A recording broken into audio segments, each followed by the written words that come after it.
Have you ever seen a beautiful painting and just wished you could step past its frame to explore its beauty in real life? Hi everyone, Ken here. Welcome to This House. Today we are exploring the home of America's most famous Victorian-era landscape painter who traded his brushes for shovels to carve out an idyllic landscape around his dream home.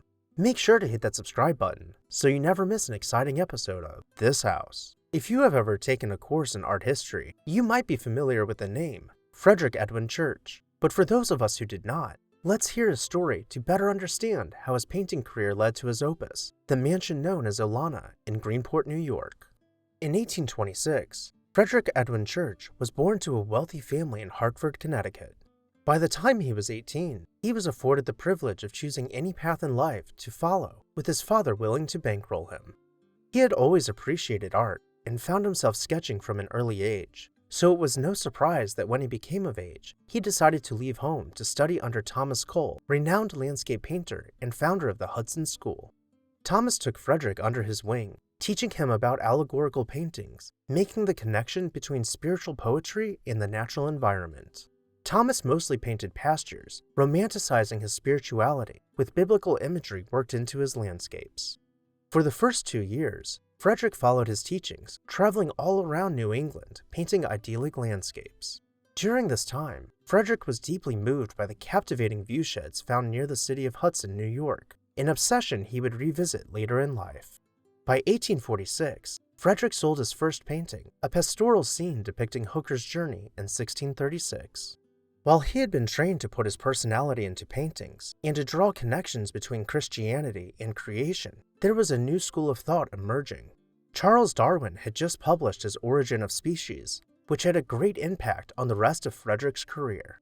He began taking himself out of his paintings, removing any semblance of his own personality and forsaking allegories altogether. He began traveling around the world to capture scenes from nature, including jungles, icebergs, and active volcanoes. During this time, he refined and perfected his style by hiding his brushstrokes to make his paintings appear flat. He put so much detail into his paintings that every plant, animal, and rock type was instantly recognizable and could be classified correctly by any expert in related fields.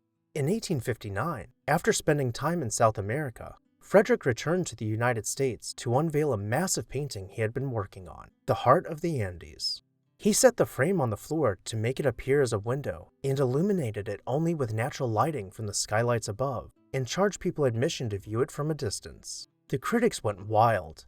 With so much buzz being generated about his masterpiece, the painting set a new record as the most expensive painting to ever be sold by an American artist at $10,000, or the modern-day equivalent of nearly $360,000.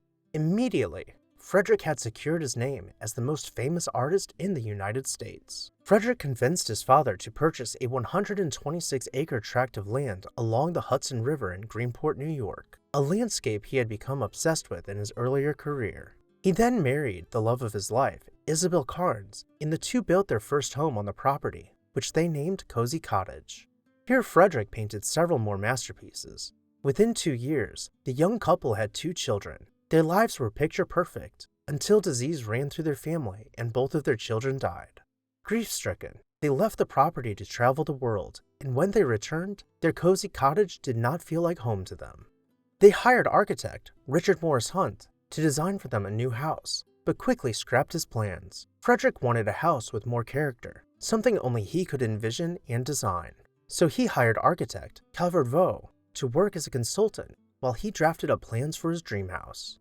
Following no particular style, the house would blend Italianate architecture with Persian, Asian, and Islamic designs, creating a truly unique international style. Frederick created an asymmetrical bulking of forms, mixing heavy materials with dainty architectural elements. He further designed patterns, not only for the brickwork, but also to be stenciled along the exterior to create a cohesive flow about the facade.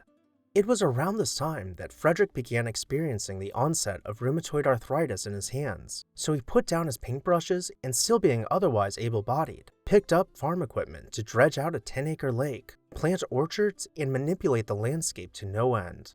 Winding carriage trails were planned to be an immersive experience, not of nature, but of art. Having become the world's foremost landscape painter, he applied his knowledge in composition to 3 dimensions. The result was like stepping into a painting.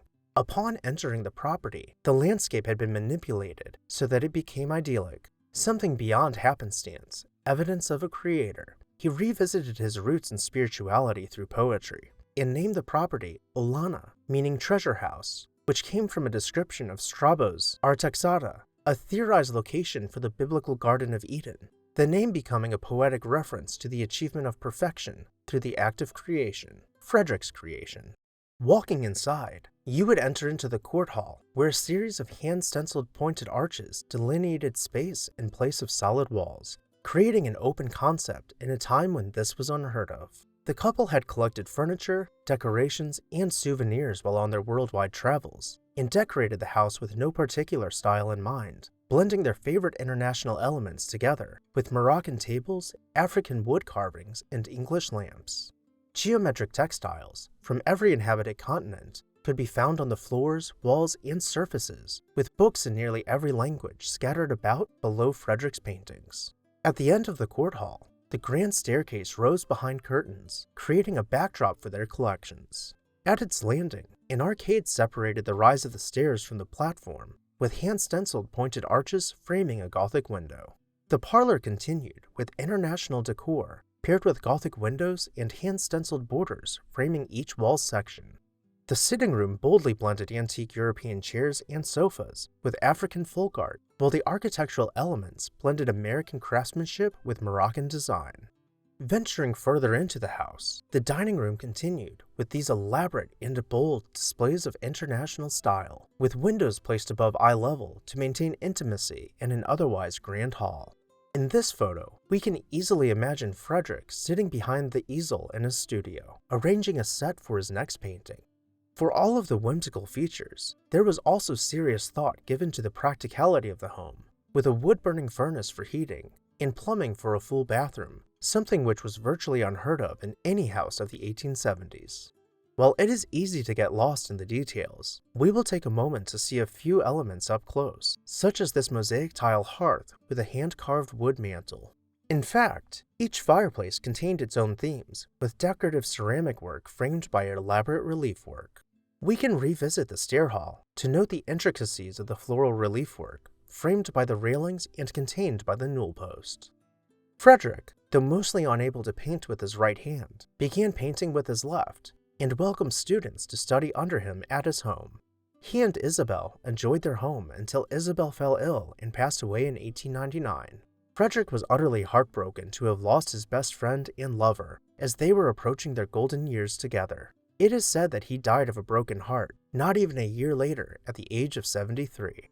Through the efforts of art historians and architectural preservationists alike, Olana has been maintained for the enjoyment of future generations, with efforts extending beyond the house to the grounds and surrounding viewshed to preserve the naturalistic beauty which first inspired one of America's greatest landscape painters.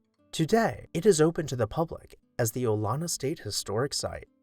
Thank you all for watching. I really hope that you enjoyed this video. Make sure to hit that subscribe button so you never miss an exciting episode of This House.